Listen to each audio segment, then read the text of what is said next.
లాంబరధరం విష్ణుం శశివర్ణం చతుర్భుజం ప్రసన్నవదనం ఛాయేత్ సర్వవిఘ్నోపశాంతయే. సగర చరిత్రం. సగరునికి భార్యలు ఇద్దరు. కాశ్యపపుత్రి సుమతి, విదర్భరాజపుత్రి కేశిని. వారి వల్ల సంతానం కలగనందుచేత ఔర్వుని పరమసమాధిని ఆ సగరుడు ఆరాధింపగా అతడు వరమిచ్చెను. ఒకతే వంశోద్ధారకుని ఒక్కరిని, ఇంకొక ఆవిడ 60,000 మంది కొడుకులను కనునని అతడు అనుగ్రహించెను. ఈ దేవత ఏది కోరునో తెలుపుమనెను. కేశిని ఒక్క కొడుకును కోరెను. సుమతి 60,000 మంది కావాలని అనెను. ఔర్వుడు సరి అనెను. కొలది దినములలో కేశిని ఒక్క పుత్రుని కనెను. అతడు అసమంజసుడని పేరు ఉంచబడినవాడు. వంశకరుడు. కాశ్యపతనయ సుమతికి 60,000 మంది సుతులు ఉదయించిరి. అసమంజసునికి అంశమంతుడు పుట్టెను. ఆ అసమంజసుడు బాల్యం నుండి చెడ్డ నడతలో ఉండెను. వీడు బాల్యంను గడిచి బుద్ధిమంతుడు కాగలడని తండ్రి ఊహించెను. కానీ అప్పుడును అసచ్చరిత్రుడై ఉండట చూసి తండ్రి వారిని త్యజించెను. ఆ 60,000 మంది కొడుకులను అసమంజస చరిత్రంనే అనుకరించిరి. అవ్వల కూడా అసమంజని అనుకరించి సాగర్ల చేత జగత్తు యజ్ఞాది సన్మార్గం చెడి దేవతలు సకల విద్యారూపిణి అశేష దోష సంస్పర్శం లేని వాణ్ణి భగవంతుడు పురుషోత్తముని అంశమైన వాణ్ణి కపిలని అరసి ప్రణమిల్లి ఇట్లనరి. ఈ సగరపుత్రుల అసమంజసుని నడవడిని అనుగమించుచున్నారు. ఈ దుర్వృత్తుల చేత జగమేమగనో కదా. ఆర్త జగద్రక్షణ కొరకు కదా భగవంతుడకు నీవు శరీరం గ్రహించితివి అనగా విని ఆ ముని కొలది దినాలలో వారు నశింపగలరు అనెను. ఈలోన సగరుడు అశ్వమేధము ఆరంభించెను. 6,000 మంది కొడుకులు రక్షకులుగా వెంబడించిన ఆ గుర్రమును ఎవరో హరించి విలమందు ప్రవేశించెను. అటుపై సగరపుత్రులు గుర్రం యొక్క డెక్కల గుర్తులను బట్టి పోయి ఒక్కొక్క యోజనము ఒక్కొక్క అడుగుగా మేదినీతలమును తవ్విరి. పాతాళమందు ఆ హయం తిరుగుచుండగా చూచిరి. అనతి దూరమందున తేజోమూర్తిని మబ్బులు తొలగిన శరత్కాలమందరి సూర్యుని వలె తన తేజస్సులచే ఎడతెగకుండా కింద మీదున్న అన్ని దశలను ఉద్భవింపచేయుచున్న కపిల మహర్షిని కనిరి.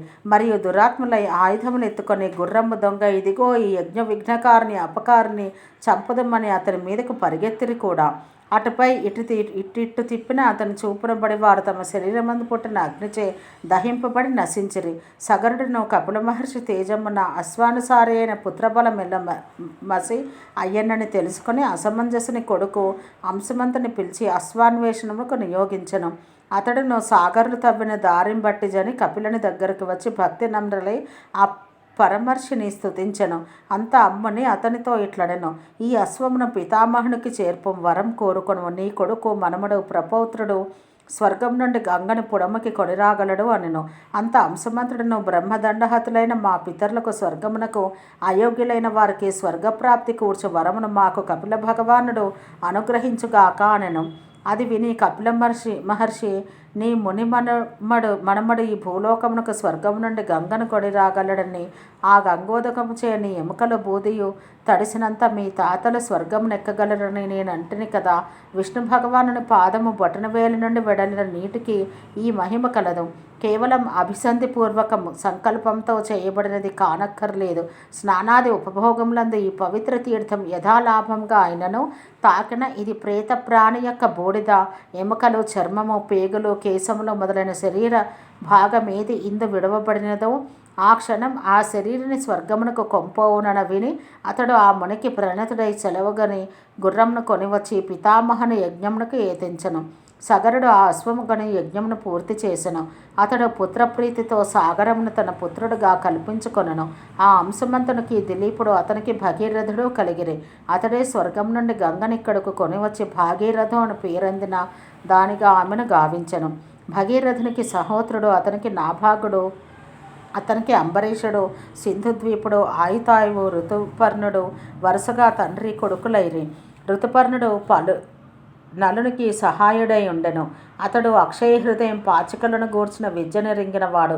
ఋతుపర్ణుడు సర్వసకాముడు, సుదాసుడు, మిత్రసహుడుగా వారి వంశవృక్ష క్రమం సాగెను. మిత్రసహుడు వేటకై అడవిలో తిరుగుచు 2 పెద్ద పులులను చూచెను. ఆ రెండింటి చేత ఆ వనం జంతువన్నది లేకుండా చేయబడనని తెలిసి అందొక దాన్ని బాణంతో కొట్టెను. అది చచ్చుచు అతి భీషణాకృతియు వికృత కరాల వదనుడు అయిన రాక్షసుడయ్యను. 2వ పులి నీకు ప్రతిక్రియ చేసేదలెమ్మని అంతర్ధానం ఉంది. కొంతకాలం వరగా ఆ సౌదాసుడు యజ్ఞం చేసెను. యజ్ఞం సమాప్తి అయి వశిష్ఠుడు వెడలిపోగా ఆ రక్షస్సు వశిష్ఠుని రూపుగాను యజ్ఞావసానమందు నాకు మనుష్య మాంస భోజనం పెట్టుము, దానికి సంస్కారం చేయమని ఇదిగో క్షణంలో వత్తునని వెళ్ళిపోయాను. మరల వంటవాని వేషంతో రాజు ఆజ్ఞచే మానుష మాంసమును సంస్కరించి తెచ్చి రాజుకు నివేదించెను. ఈ రాజును బంగారు పాత్రం నందు ఉన్న మాంసం గని వశిష్ఠుని రాకకు ఎదురుచూచుండెను. అంతలో వశిష్ఠుడు రాగా అది ఆయనకు నివేదించెను. అహో, ఈ రాజు తప్పునడత వింత అయినది. ఈ మాంసం నాకు పెట్టుచున్నాడు. ఈ ద్రవ్యరాశి ఏమని ధ్యానపరుండయ్యను. అందలిది మనుష్య మాంసమని కనుగొనను. అందువల్ల కోపంచే మనసు కలుషితమై మా వంటి తపస్సులకు తినరానిది అని తెలుసుకొని దీన్ని పెట్టుతీవు, కావున నీకే ఈ అపవిత్ర పదార్థంపై అభిలాష కలుగుగాక అని రాజును శపించరు. అనంతరం ఆ రాజు, స్వామి, తాము నన్ను ఇట్లన్నారు, తిరిగి శపించినారేమని తెలుప, ఏమేమి నేనే ఇట్లంటున్నా అని మరలా ఆ మహర్షి సమాధి యందు నిలిచెను. దాన జరిగినది అవగతమై ఆ రేణియడ దయగొని, ఈ మనుష్య మాంసాసనము అత్యంతికము కాదు, 12 ఏండ్లు మాత్రమే ఇది నీకు భోజనమగునని అనుగ్రహించను.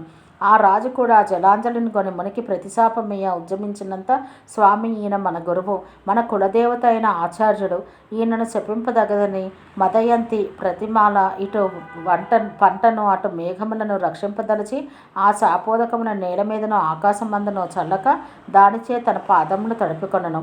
కోపాగ్నినంటిన ఆ నీట వాని పాదములు గాలి మిక్కిలి వన్నె తరిగెను. దాన అతడు కల్మాషపాదుడని పేరు పొందెను. ఓం సహనాభవతు సహనౌ భునత్తు సహ వీర్యం కరవావహై తేజస్వినావధీతమస్తు మా విద్విషావహై. ఓం శాంతి శాంతి శాంతి.